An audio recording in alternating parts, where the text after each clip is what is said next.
प्यारे बच्चों, पिछले वीडियो में आपने गोल्डन रूल ऑफ अकाउंटेंसी के बारे में सीखा। उम्मीद है कि आपने उन नियमों को याद कर लिया होगा। आज उन नियमों को कैसे हम लोग प्रैक्टिकल में लाएंगे, सवालों में कैसे इस्तेमाल करेंगे, जनरल एंट्री में उनका कैसे इस्तेमाल करेंगे, इसके बारे में सीखेंगे। आइए सबसे पहले हम लोग जनरल में एंट्री करने के लिए एक फॉर्मेट बनाते हैं। तो जनरल में एंट्री करने का फॉर्मेट या प्रारूप, जनरल को हिंदी में रोज नामचा कहते हैं। रोज नामचा का प्रारूप, फॉर्मेट ऑफ जनरल।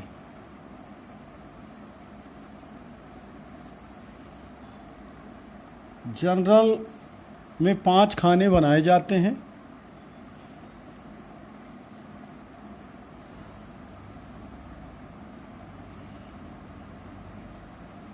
नंबर 1, इसे डेट कहते हैं। नंबर 2,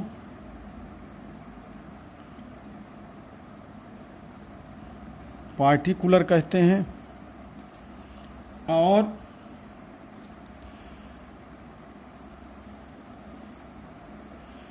तीसरे खाने को एलएफ कहते हैं। चौथे खाने को अमाउंट डीआर और पांचवें खाने को अमाउंट सीआर कहते हैं। इस तरह से आपने देखा रोजनामचे में कुल 5 खाने बनाए जाते हैं। पहला कॉलम डेट का, जो थोड़ा छोटा होता है, इसकी चौड़ाई कम होती है। दूसरा पार्टिकुलर, जिसे हिंदी में विवरण कहते हैं, इसको थोड़ा चौड़ा बनाया जाता है। तीसरा कॉलम है एलएफ। एलएफ का पूरा नाम है लेजर फोलियो नंबर। और फिर चौथा कॉलम है अमाउंट डीआर रुपया में और अमाउंट सीआर रुपया में। आइए अब हम इनको जानते हैं कि हिंदी में इनको क्या कहते हैं। डेट, इसको दिनांक कहा जाता है।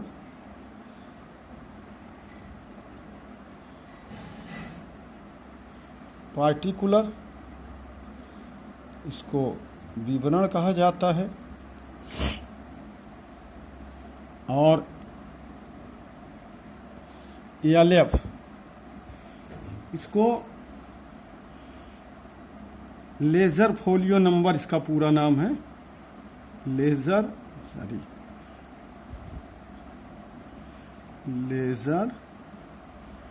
Folio number. हिंदी में इसे कहते हैं खाता पृष्ठ संख्या। और जो एएमटी है, इसको अमाउंट कहा जाता है।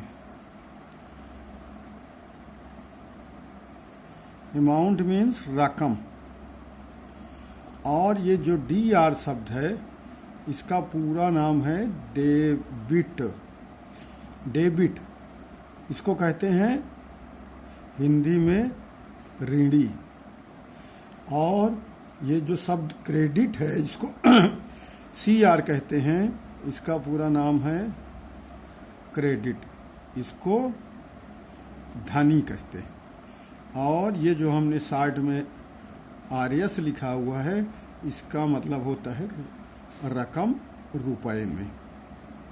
इस तरह से आपने देखा कि ये जो 5 कॉलम है, इसका हमने हिंदी और इंग्लिश दोनों में विवरण बता दिया है, विवेचना कर दिया है कि कहते हैं क्या कहते हैं किसे। तो ये जो 5 कॉलम है, इसी सीक्वेंस में, इसी सीरियल में रहेंगे। सबसे पहले डेट रहेगा, फिर पार्टिकुलर रहेगा, फिर एलएफ रहेगा, फिर अमाउंट डीआर रहेगा, फिर अमाउंट सीआर रहेगा। इनको हमें आगे पीछे नहीं करना है कि हमने पार्टिकुलर पहले लिख दिया, डेट बाद में लिख दिया, या एलएफ इधर कर दिया, अमाउंट सीआर इधर कर दिया, अमाउंट डीआर कर दिया है। ऐसे इनको नहीं करना है। बिल्कुल इनको इसी सीक्वेंस में रखना है, date, particular, LF, amount DR, amount CR, तो इसी सीक्वेंस में रखे जाएंगे। और इस पर आप गौर करें, देखें कि ये जो पहला कॉलम है ये थोड़ा सा सकरा है, पतला है, फिर ये थोड़ा चौड़ा है, फिर ये थोड़ा सकरा है, फिर ये अमाउंट वाले कॉलम लगभग दोनों बराबर हैं। तो इस तरह से आपको बनाना है। ऐसा नहीं एलएफ का कॉलम बहुत चौड़ा कर दिए, पार्टिकुलर छोटा कर दिए, तो फिर आपको इंट्रीज करने में दिक्कत आएगी। इंट्रीज करने का मतलब होता है इसमें लिखना, एंट्री करना। इसमें व्यापार के जो लेन देन हैं उनको इसमें लिखने को एंट्री करना कहते हैं, लेखा करना कहते हैं, प्रविष्टि करना कहते हैं। अब हम नियमों के तहत इनमें प्रविष्टियां करेंगे। कैसे हैं देखें, मैं उदाहरण देके आपको समझाने का प्रयास करता हूं। जैसे व्यापार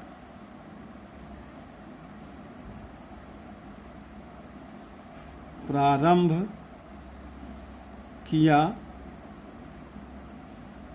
50,000 रुपया से और तारीख हो गई 7/8/2020। व्यापार प्रारंभ किया, इसमें कैश लगा करके वो व्यापार प्रारंभ कर रहे हैं नगद, तो इस पर एंट्री हो जाएगी हमारी cash account debit to capital account. तो यहाँ पे आप लिख दीजिए, यहाँ पे लिखिए, सबसे पहले ये तारीख लिखिए। तारीख क्या है? 7/8/2020। और यहाँ ऐसे लिखिए कैश, फिर ये अकाउंट, और फिर थोड़ा जगह छोड़ करके यहाँ कोने में DR, फिर 2, और फिर ये कैपिटल। कैपिटल मतलब होता है पूंजी, कैपिटल अकाउंट। और कितने से व्यापार शुरू किया? 50,000। अब देखिए ये ऊपर वाला जो पंक्ति है इसको DR पक्ष कहते हैं और नीचे को CR कहते हैं। ऊपर तो DR लिखते हैं लेकिन CR हम नीचे लिखते नहीं है। इसके सामने देखिए कहीं भी CR नहीं लिखा, लेकिन नीचे वाला CR पक्ष है और ऊपर वाला DR पक्ष है। अब DR पक्ष के सामने DR वाले कॉलम में 50,000 यहाँ लिख दीजिए ये, क्योंकि 50,000 की रकम लगा करके उसने व्यापार शुरू किया। तो अब देखिए यहाँ पे ये देखिए कैश अकाउंट DR, इस लाइन के सामने हमने 50,000 लिखा हुआ है, और ये सेकंड जो एंट्री है कैपिटल वाली, इसके सामने यहाँ पे 50,000 लिख दीजिए। ये हमने यहाँ पे 50,000 लिख दिया। अब आपको ये ध्यान में रखना है कि इस लाइन के सामने ये अमाउंट रहेगा और इस लाइन के सामने ये अमाउंट रहेगा। दूसरी चीज़ ये ध्यान में रखना है कि ये कैश देखिए हमने यहाँ लिखा हुआ है और ये बिल्कुल कैश के नीचे ये हमने एंट्री नहीं शुरू किया। आप देखिए ये थोड़ा सा छोड़ करके हमने एंट्री शुरू करी है। ये बिल्कुल हमने चाहते तो हम इसी के नीचे 2 लिख देते, और ये जो 2 लिखा जाता है ये कैपिटल में लिखा जाता है। इसी तरह ये कैश लिखा जाएगा, C कैपिटल में होगी। तो ये 2 इसका ध्यान रखेंगे, बिल्कुल ऊपर नीचे नहीं लिखेंगे, थोड़ा सा सेकंड वाली एंट्री हम हट करके लिखते हैं। अब इसका नरेशन यहाँ लिखते हैं। यहाँ देखिए इसको नरेशन बोलते हैं। Being business started with cash. Business कैसे स्टार्ट हुआ? कैश से स्टार्ट हुआ। फिर ये हम लाइन खींच देंगे। इस तरह से आप देखेंगे एक एंट्री पूरी हो जाती है। अब हम दूसरी एंट्री देखें। फिर 8/8/2020 को मशीन खरीदी, मशीन खरीदी 10,000 रुपया की। तो हम इसमें देखें सबसे पहले कि मशीन किस तरह खाता है। तो मशीन जो है ये एसेट्स अकाउंट है या रियल अकाउंट है, और रियल अकाउंट का मैंने आपको नियम बताया था कि डेबिट व्हाट्स कम इन और credit what's goes out. Debit, ये एंट्री मैंने बताई थी, नियम बताया था, डेबिट व्हाट्स कम इन और क्रेडिट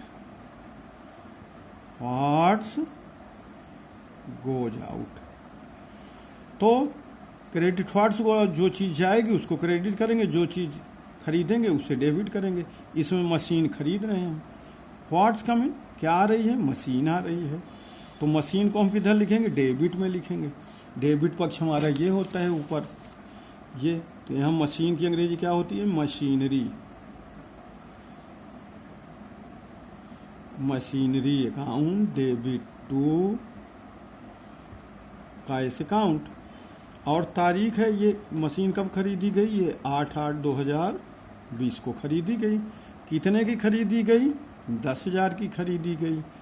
10,000 रुपया यहाँ पर इसके सामने डेबिट वाले कॉलम में और 10,000 रुपये ये क्रेडिट वाले कॉलम में हमने लिख दिया।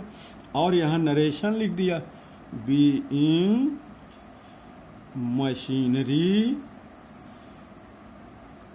परचेज्ड, मशीनरी खरीदी गई। इस तरह आपने देखा कि 2 एंट्री हो गई। अब आइए एक एंट्री और देख लेते हैं।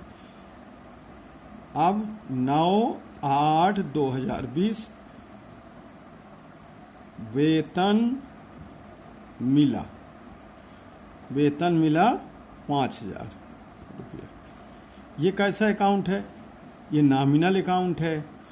वेतन और खर्चे सब नॉमिनल अकाउंट होते हैं, नॉमिनल अकाउंट है। और मिल रहा है, इसकी एंट्री क्या हमने बताया था कि all the expenses and losses are debit. इस तरह all the profits and gains are credit. कह रहे सभी तरह के लाभ और आमदनी इसको क्रेडिट करेंगे। वेतन मिलना क्या है, आमदनी है। तो कह रहा है ये किधर जाएगा, क्रेडिट पक्ष में जाएगा।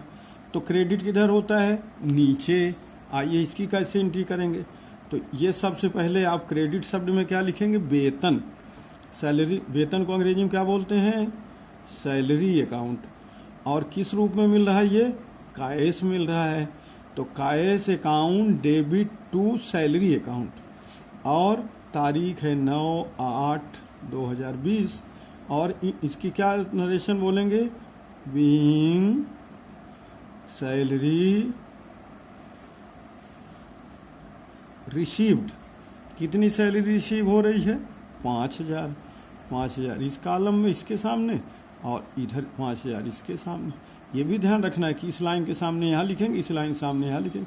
इस तरह हम एंट्रियाँ करते चले जाते हैं और अंत में ये टोटल वाली लाइन खींच देते हैं। और ये 50, 10, 60, 5, 65,000। इसको जोड़ेंगे 50, 10, 60, 5, 65,000। चूँकि आप जानते हैं जो दोहरा लेखा प्रणाली होती है, इसका नियम होता है हमेशा total of the credit side is the equal the total of the debit side. यानी डेबिट साइड का टोटल और क्रेडिट साइड का टोटल हमेशा बराबर होते हैं। ये देखिए, जितना टोटल इस खाने का आएगा डेबिट वाले का, उतना ही इस खाने का क्रेडिट वाले का। इसलिए कहते हैं इसको डबल एंट्री सिस्टम कहते हैं कि इसमें हमेशा डेबिट और क्रेडिट पक्ष का योग हमेशा बराबर होता है। हम कभी ऐसा नहीं होगा कि डेबिट पक्ष का जोड़ कुछ है और क्रेडिट का कुछ है। तो इसमें ये ध्यान रखेंगे कि आप इसको कैसे करेंगे। तो सबसे पहले ज़रूरी क्या है, इसमें ज़रूरी है आप नियम याद करें, फॉर्मेट याद करें। हाँ, ये ज़रूरी है कि जो छोटे शब्द हैं, जैसे मशीनरी है, परचेज है, व्यापार है, सैलरी है, इनको आपको याद करने पड़ेंगे। ये टर्म्स जो है हमको कॉमर्स में बहुत ज़रूरी और अहम है। तो ये छोटे छोटे शब्दावली हैं, जैसे जैसे हम आगे बढ़ेंगे और इन शब्दों का इस्तेमाल करेंगे, आप जो है इन शब्दों को हिंदी और अंग्रेजी दोनों में लिखते जाएंगे, जिससे कि इसकी मीनिंग आपको याद हो जाए और ये आपको तैयार होता चले। तो ये छोटी छोटी चीज़ें हैं, छोटी छोटी बातें हैं और छोटे छोटे शब्द हैं, जिनको आप अच्छी तरह से याद कर लेंगे। आज के लिए इतना पर्याप्त है।